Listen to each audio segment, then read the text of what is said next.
Olá, povo de Deus, terça-feira, 18 de outubro de 2022. São Lucas, 29ª semana do tempo comum. A nossa reflexão de hoje é a partir de segunda carta de Paulo a Timóteo, capítulo 4, versículo 10 a 17b.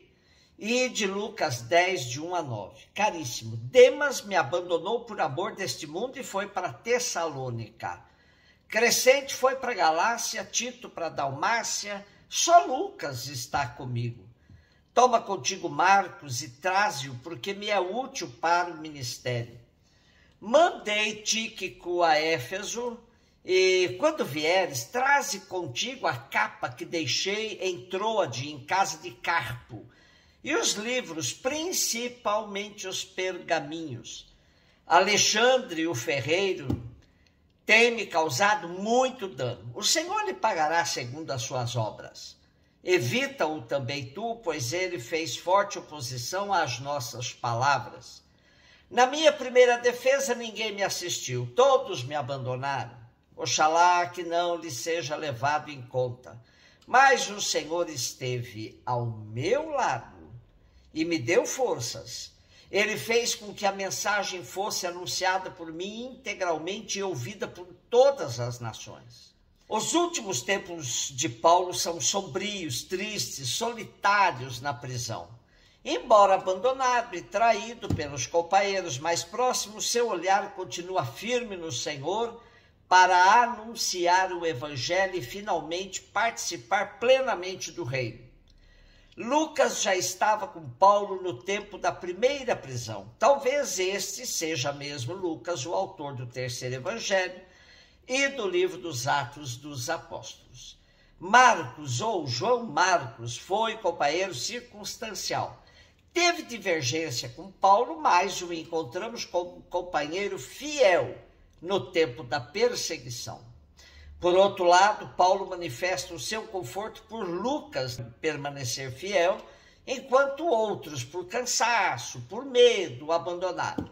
É sobretudo a presença do Senhor que anima o apóstolo a pregar o evangelho aos gentios, manifestando-se fiel à sua vocação inicial.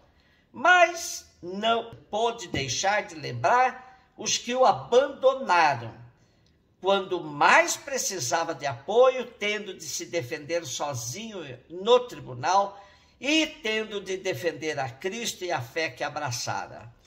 O que provoca mais satisfação em Paulo é poder afirmar que foi por seu intermédio que o evangelho foi anunciado de modo especial aos gentios. A missão recebida em Damasco estava realizada.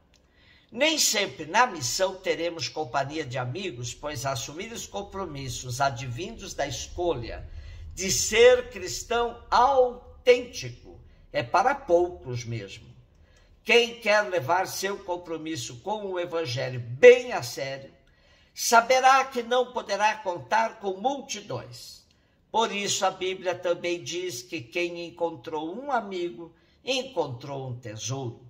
Daí que o apelo é para que confiemos no Senhor e somente a Ele sirvamos.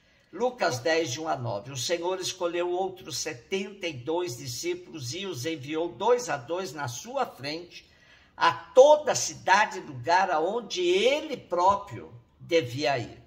E dizia-lhes: a messe é grande, mas os trabalhadores são poucos.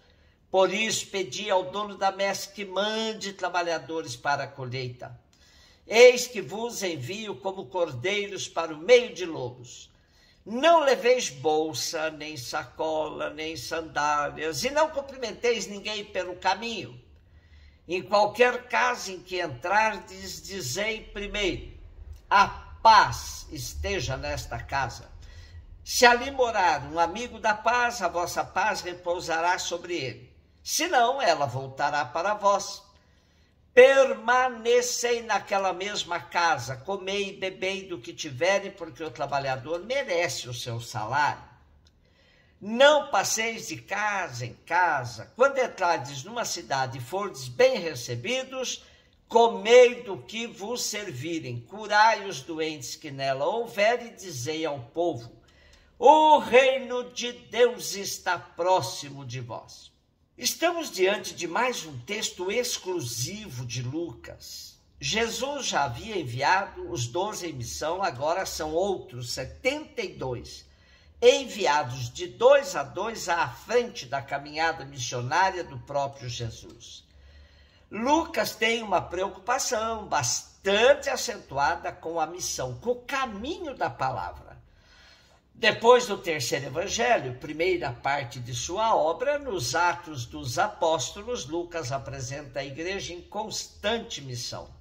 E quando a igreja assume o desafio de sair de sua zona de conforto e ir em missão, se depara com imensos desafios que requer um mutirão de pessoas para dar conta deles. O grupo se sente frágil e necessitado do concurso de muito mais gente. Daí que se percebe que a messe é grande, os operários são poucos. É momento de se voltar ao Pai e pedir-lhe socorro. Enviai, Senhor, mais operários para a messe.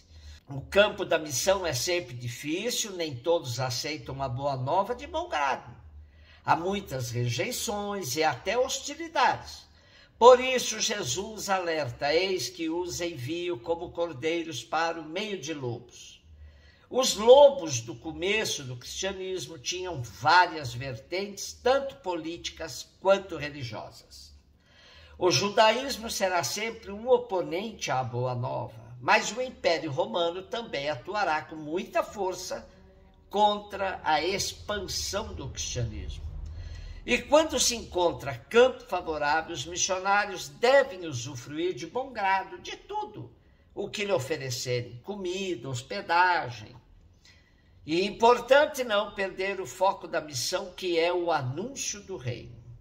O anúncio essencial é: o reino de Deus já está próximo de vós. Trata-se de uma expressão densa de significado. Os tempos completaram-se, isto é, estão cheios da presença de Deus que salva. A presença de Deus concretiza-se na pessoa de Jesus e nos seus ensinamentos.